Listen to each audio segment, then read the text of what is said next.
성경주의죠. 성경주의. 사천 주어지는 겨울 건강히 유의하시기 바랍니다. 오늘도 은혜의 자리에 참 잘 나오셨습니다. 이제 강단에 집중하실 수 있길 바랍니다.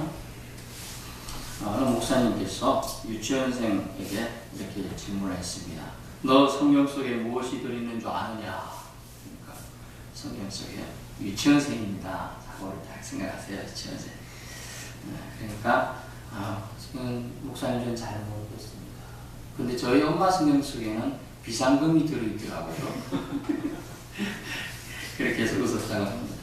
웃고 시작해야죠. 본문 말씀처럼 우리는 성경을 어려서부터 알고 있습니다. 15절에 나오죠. 어려서부터 성경을 알았나니, 왜냐하면 디모데 엄마와 외조모가 다 신앙인이었어요. 그래서 어려서부터 성경을 알았어요. 심지어 성경책 안에 있는 내용을 몰라도 성경인 줄은 알았어요. 성경인 줄은. 그래서 하지만 우리는 성경을 우리에게 주신 하나님의 사랑으로 확신하고 있느냐, 이게 제 내용이겠습니다. 오늘 성경이 우리에게 주신 하나님의 사랑이냐를 확신하는 계기가 될 수 있기를 예수님으로 축원합니다. 아멘. 성경의 확실한 가치관, 또 성경이 우리에게 주고자 하는 것을 상고해보는 시간이 되자 하는 것이죠. 성경은 역사로 인간의 문화가 또 문자로 기록된 시간 이후로 최고의 베스트셀러의 책이었습니다. 그러나 성경은 세상에 있어왔던 수많은 다른 책과는 다릅니다. 왜냐하면 시작부터 다르기 때문이죠. 시작은 어떻게 되었습니까? 하나님의 감동에 의해서 시작됩니다. 문자적으로 하나님의 감동이란 단어는 하나님의 숨으로 보냈습니다. 숨이 뭐예요? 호흡이죠. 창세기 3장의 표현도 나오지만 하나님 인생을 어떻게 창조하셨죠? 말씀을 창조하셨어요. 하나님이 사람을 말씀으로 창조하셨어요. 뚝딱뚝딱 만들었잖아요. 흙으로 빚어 만들어 그 코에 생기를 불어넣으시고, 오늘 본문에 쓰여진 단어는 영어로 보니까 God breathe라는 단어가 있습니다. breathe. 하나님의 숨, 호흡, breathe, breath. 우리가 이렇잖아요. 숨 달리기 한다든지 뭐 심한 운동하면 그 호흡, 성경을 한 호흡 한 호흡마다 그걸 불어넣어서 만들었다라는 의미예요. 시작이 다르죠. 다른 성경 물론 이제 베스트셀러 작가들이 딱 책을 들고 딱 쓰는데 심각하게 심혈을 기울였어요. 한자 적었다. 내 피와 살이다. 이렇게 적은 사람이 있습니다만 성경의 시작은 하나님의 숨으로, 하나님의 숨결로 호흡으로 지어졌다는 것이죠. 예수 그리스도께서 성령으로 잉태되신 것처럼 하나님의 감동하심을 입은 사람들에 의해 기록되어졌기 때문에 시작이 아주 독특하고 가치가 있습니다. 성경은 그것을 쓴 사람들을 통하여 하나님으로부터 왔습니다. 베드로후서 1장 21절 한번 찾아볼까요? 베드로후서 1장 21절입니다. 성경에서 조금만 뒤쪽으로 가시면 있습니다. 베드로후서 1장 21절 같이 봅니다. 예언은 언제든지 사람의 뜻으로 낸 것이 아니요 오직 성령의 감동하심을 받은 사람들이 하나님께 받아 말하는 것입니다. 아멘. 이 성경 말씀이 지난주에 우리는 말씀을 들은 분들은 이해하지만 성경이 어떻게 되었다고요? 구약은 오실 예수에 대해서, 신약은 우리가 상식적으로 말하면 오신 예수에 대해서 기록이라고 했어요. 그러나 우리가 이제 지난주에 말씀을 들으신 분들은 구약은 오실 예수에 대한 기록, 신약은 오실 예수에 대한 기록. 똑같아요. 신약도. 왜? 재림 예수에 대한 기록이거든. 사실은 다시 오실 예수에 대한 기록이에요. 그 예수님에 대한 기록들로 가득 차 있는 것이 바로 성경이다라고 말하고 있습니다. 그리고 예언은 하나도 자기 생각으로 기록된 것이 없다. 하나님의 감동으로 다 그 사람들을 감동시켜서 기록했다라는 걸 말하고 있습니다. 저는 어려운 용어 말하면 뭐 촉자연감설 이런 얘기들이 있습니다. 신학적이니까 어렵고, 일단 하나님의 감동으로 기록된, 그러면 토시 하나도 안 틀렸을까? 그건 아니에요. 근체적인 맥락은 틀리지 않지만 다 이렇게 됐다는 걸 얘기해 주고 있습니다. 좀 더 세부적으로 보도록 하죠. 하나님의 성경 저자들을 통해 오류 없이, 큰 오류 없이 기록하도록 이 사람들을 감동시켰어요. 베드로도 사실 바울 서신을 성경이라고 선언했어요. 베드로후서 3장 16절. 오늘 본 말씀 속에 조금만 뒤로 가면 또 있죠. 베드로후서 3장 16절에 이런 말씀이 있습니다. 또 그 모든 편지에도 이런 일에 관하여 말하였으되 그 중에 알기 어려운 것이 들어있으니 무식한 자들과 굳세지 못한 자들이 다른 성경과 같이 그것도 억지로 풀다가 스스로 멸망에 이르나니. 무슨 말씀이냐면 성경을 자기 마음대로 풀려고 했던 사람이 다 이단으로 갔다는 얘기예요. 성경을 마음대로 풀려고 했어요. 그리고 모든 성경은 하나님 감동으로 된 건데, 왜냐하면 서신이잖아요. 편지잖아요. 편지가 어떻게 성경이 될 수 있느냐? 초대교회에 엄청난 논란이 되었던 거예요. 그냥 편지인데 뭐 아무개야 잘 있느냐? 나는 잘 있다. 이게 성경으로까지 정착되려면 얼마나 많은 사람들이 그 심혈이 들어갔을까요?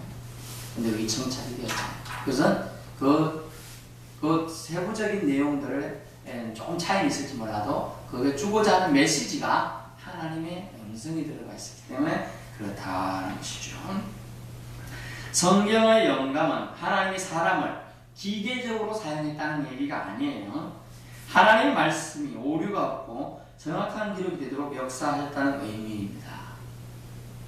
우리가 자동차를 타고 다니시는 분들은 알겠지만 자동차를 들어보면 어느 날 소리가 좀 그렇다가 어느 날 좀 다를 때가 있어요.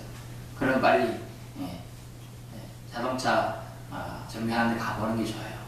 저도 지난번 성계등교에서 큰 차 스타렉스를 몰다 보니까 조금 다른 날 핸들링이 이상하게 좌측 차가 쏠리는 것 같다. 이 차가 쏠리면 전복이 되죠. 또 10명 가까이 넘게 단 차가 어떤 데는 제어가 안 될 때가 있습니다. 그럼 빨리 잘못하면 전복되면 큰 사고가 나죠. 교회에서 사고 나면 사람들은 어떻게 생각하죠? 덕이 안 돼요.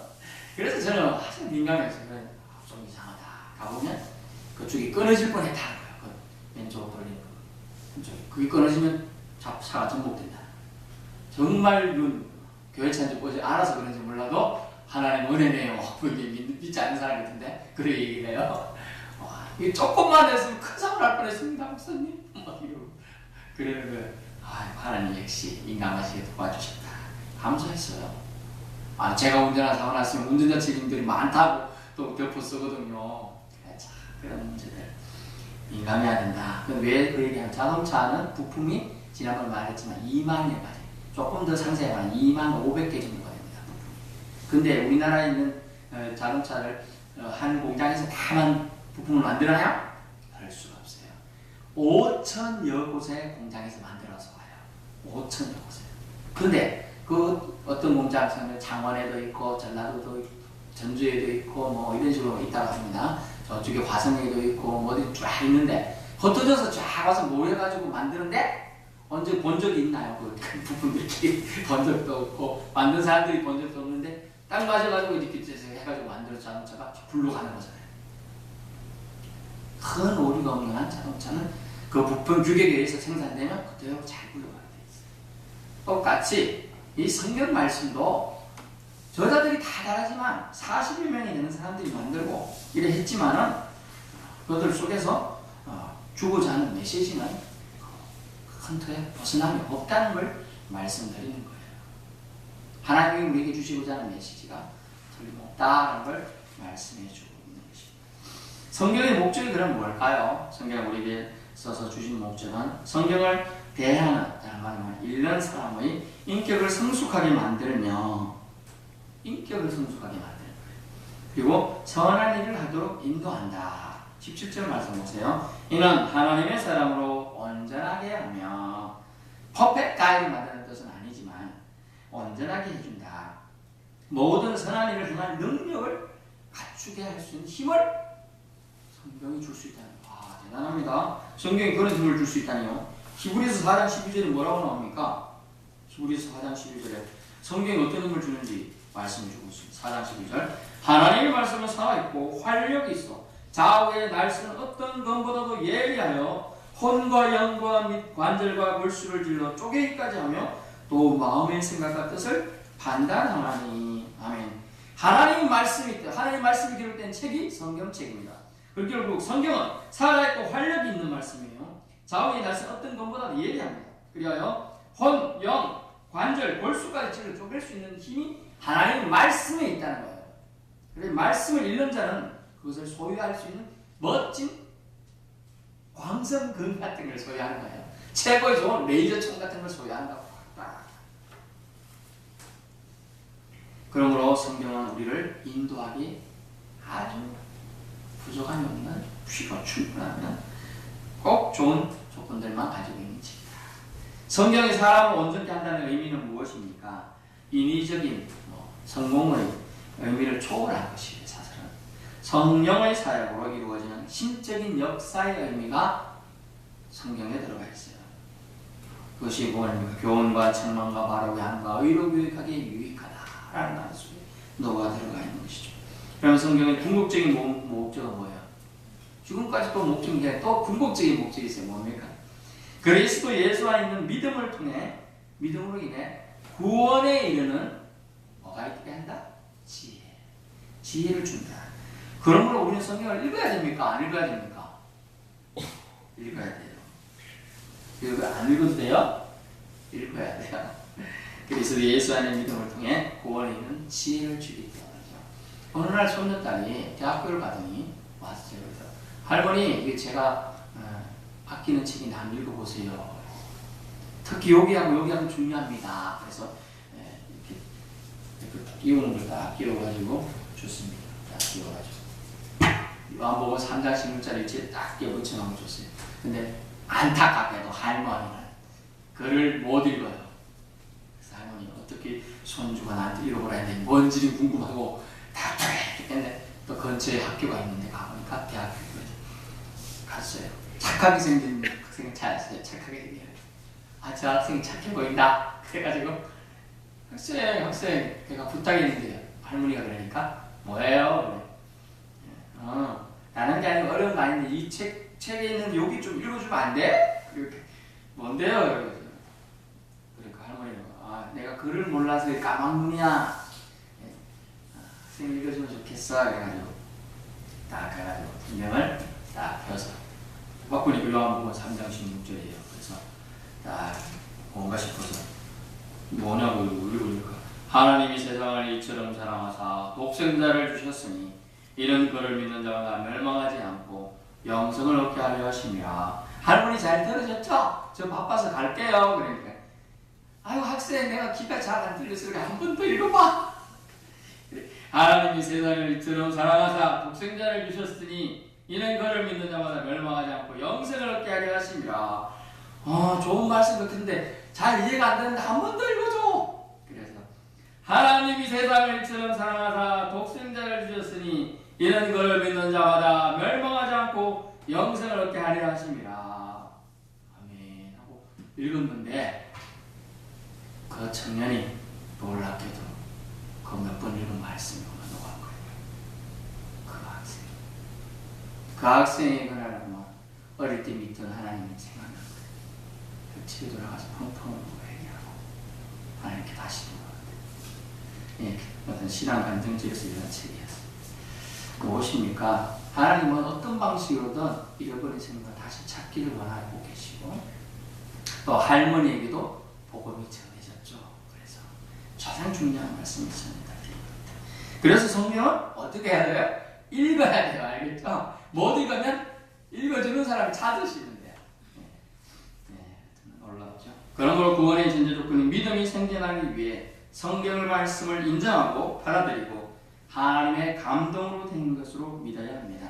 이를 믿는 것에서 믿음은 태동되고 그 믿음이 우리에게 구원에 이르는 지혜를 충분히 제공해 주기 때문입니다. 사람이 하나님을 사랑하면 성경을 사랑할 것입니다. 그러면 우리는 성경을 어떻게 사랑해야 될까요? 가까이 두고 사랑해야 됩니다. 두 번째는 텀나는 대로 읽어야 됩니다. 세 번째는 움직일 때마다 적용해야 돼요. 시편 119편 105절 한번 봅시다.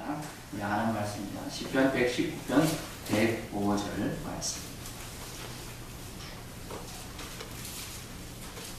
구약 893쪽 894쪽 있습니다. 시편 119편 105절 말씀입니다. 주의 말씀은 내 발의 등이요 내 길의 빛이니이다. 아멘. 주님의 말씀은 내 발의 등불과 같다. 내 길의 빛이 되어서 인도해 주거나. 앞이 깜깜한 사람이 있습니까? 주님 말씀을 가까이 하십시오. 그러면 앞길을 밝히 보여 주실 것입니다. 삶의 문제로 인하여 지쳐 있습니까? 주님 말씀을 가까이 하십시오. 주께서 우리 방향을 제시해 줄 것입니다.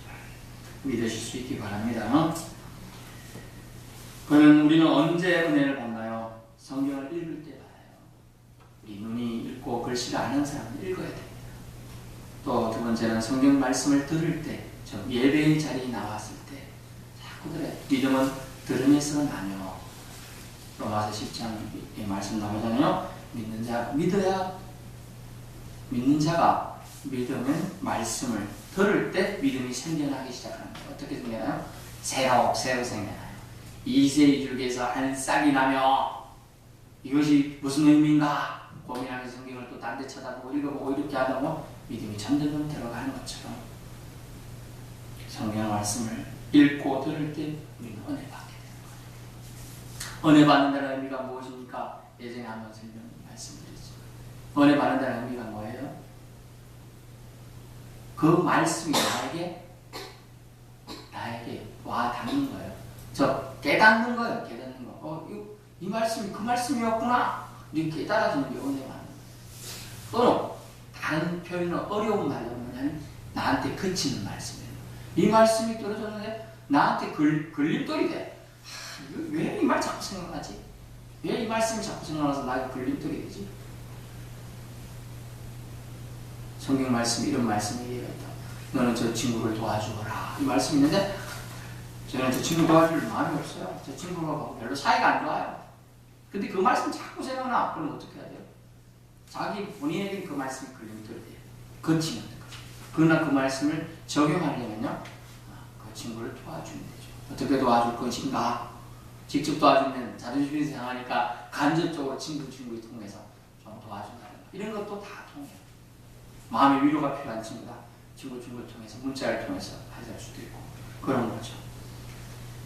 우리는 은혜를 받아야 살 수 있는 사람들이 주께서 보라 지금 은혜 받을 만한 때요. 보라 지금은 구원의 날이로다 했어요. 지금 은혜 받아야 돼요. 지금 구원 받아야 되는 거예요. 나중은 없어요. 나중 없을 수가 있어요. 병원에 지난번에도 한번 신방 가봤습니다. 얼마나 많은 환자들이 있어 몰라요.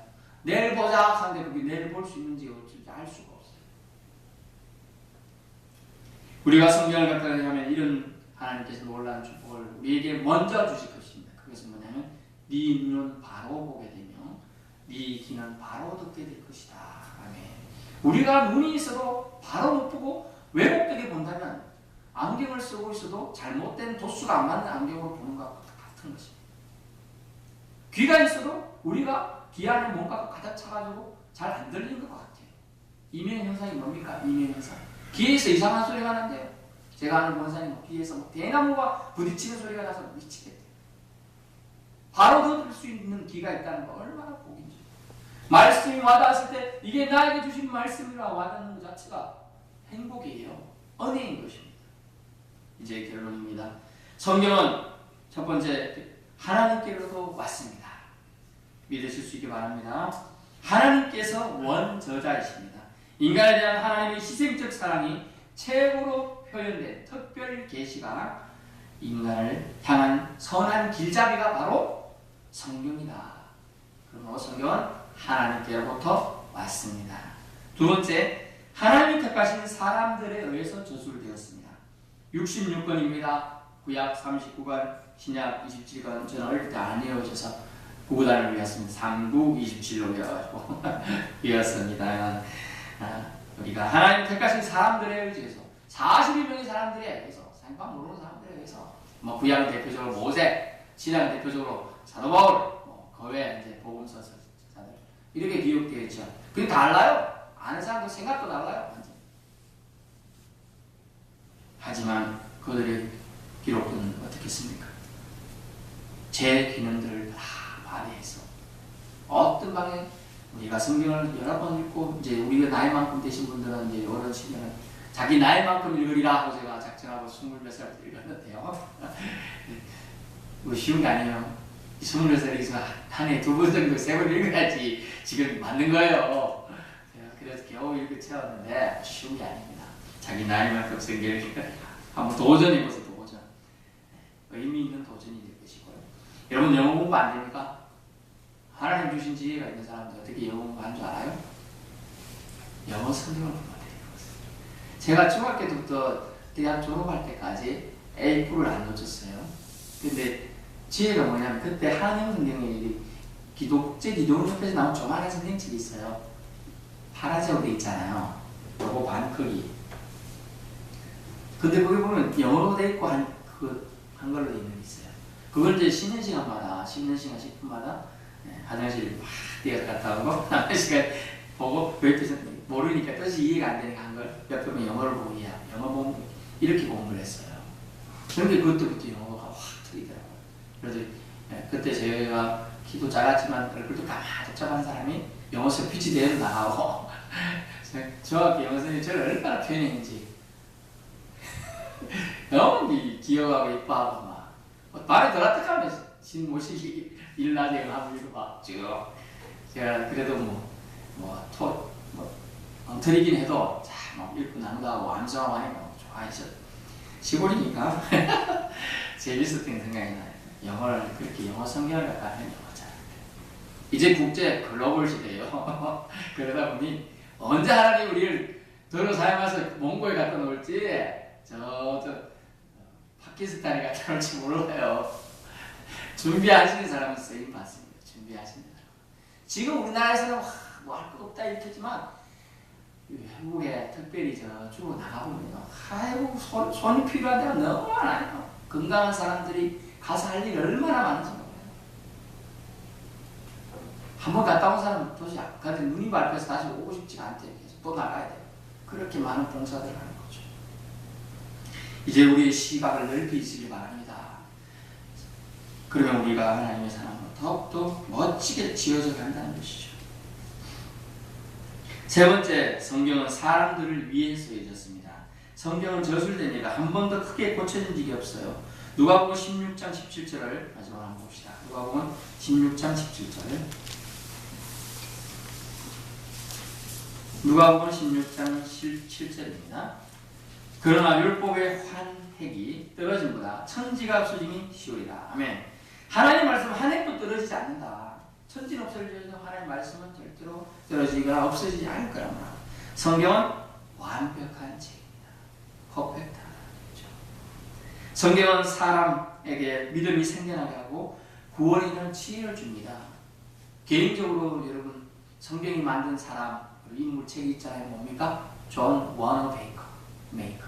백화점 왕이죠. 그 사람은 성경 한 권 사기 위해서 아르바이트를 벽돌 공장에서 열심히 했어요. 벽돌을 나르고. 또 자기가 저 마당에 벽돌을 다 깔리라는 그 마음으로 교회 질퍽질퍽 하잖아요. 옛날에 포장이 안 돼 있으니까 교회에. 그것을 벽돌 한 개씩 놔서 깔겠다는 그 일념 하나라고 했어요. 그가 움직이니까 어른들이 마음을 감동돼서 교회에 벽돌을 다 까는 거예요. 성경이 만들고 성경을 나의 양식으로 받은 사람은 그렇게 유명하게 하나님이 사용하시는 것이죠. 개인적으로는 그 얼마나 볼품없는 사람이죠. 그러나 그의 사고방식에서 우리가 배울 게 있습니다. 오늘의 이런 말을 하셨습니다. 성경을 주일에만 사용하는 사람은 나약한 인생을 살게 될 것이다. 성경을 주일에만 사용하는 사람. 성경은 하나님이 우리에게 주신 강력한 무기가 되는 책이에요. 그런데 무기가 되는 말씀이에요. 그런데 이것을 주일에만 사용하는 사람 가장 나약한 인생을 살게 된다. 결국 하나님을 의지하라는 얘기가 되겠습니다. 하나님을 시도 때도 없이 의지하는 삶을 살아라. 또 나라적으로는 성경을 통해서 어떻게 하나님 완벽하게 역사하시죠. 네가 알고 있는 퓨리탄임을 무장한 청교도정신을 무장한 메이플라워로 타고 갔던 사람들이 만든 나라가 뭐죠? 미국이에요. 미국은 지금도 성경 놓고 대통령이 이렇게 선서를 합니다. 나 누구누구는 성경 앞에 엄숙히 선서하노니 대통령으로서의 직을 하겠습니다. 이렇게 얘기하는 거예요. 그만큼 성경은 사람을 믿음이 생겨나게 해서 그들을 구원에 이르는 지혜를 주어요. 또 유익하고 교훈과 책망과 바라가 의로 교육하는 그 세상에서 이기는 삶을 살아가게 한다는 거죠. 하나님의 사람으로 온전케 한다. 선한 일을 행할 능력도 갖추게 한다. 결국 무슨 말씀입니까? 성경은 사람들을 위한 책임으로 성경을 주야로 읽고 묵상하고 사랑해야 함을 인간된 우리로 마땅하게 생각하라 하는 것입니다. 그러면 저와 여러분은 이제 어떻게 해야 할까요? 모든 성경은 읽어야겠어요. 그냥 성경이 아니고요. 모든 성경은 66권이 모여서 성경 한 권이 되는 거잖아요. 성경 한 권이 수많은 사람들이 삶을 지탱해오고 유지시키며 또한 그들의 삶을 향상시켰어요. 그렇게 한 데는 성경이 진리의 말씀으로 기록된 책이기 때문에 그렇죠. 오늘 성서주의를 맞아서 우리가 성경을 얼마나 가까이 하는 삶이 복된 삶인가를 주께서 말씀해 주셨습니다. 저와 여러분 평생 동안 성경을 가까이 하고 가까이 둘 삶의 지침서로 또한 우리의 영의 말씀으로 성경을 그렇다고 성경을 신앙시해야 하는 것은 아니에요. 성경을 기록하신 하나님을 제대로 믿는데 우리가 그 성경을 사용하는 얘기것이죠. 멋진 주님의 사람들 되기 위해서 성경 말씀으로 여러분의 삶이 주장되는 삶이 되도록 성경에게 나아가는 저와 여러분의 삶이 되시기를 예수님으로 축원합니다. 하나님 감사합니다. 오늘 성서주의를 말해서